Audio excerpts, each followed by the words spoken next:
kesetujuan sok olah dihandap berangkat deui ka camat diganti nu keur ieu diusir diganti ku ari bangun boga kekuatan pan camat sakabupaten saprovinsi geus dibeli dek camat mana nu boga albab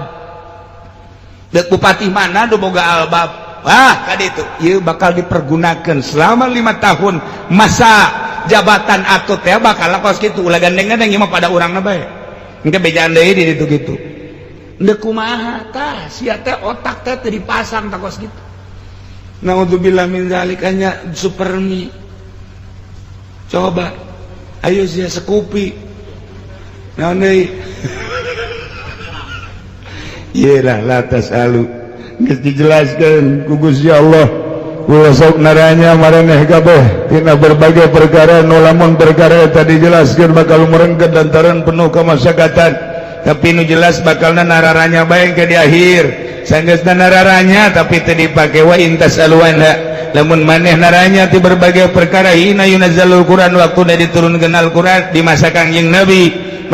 Nabi mananya naon bae ge pan Kangjeng Nabi na langsung diturunan wahyu tubdalakum ngeunaheun tamah di masa Kangjeng Nabi mah na ieu keur carita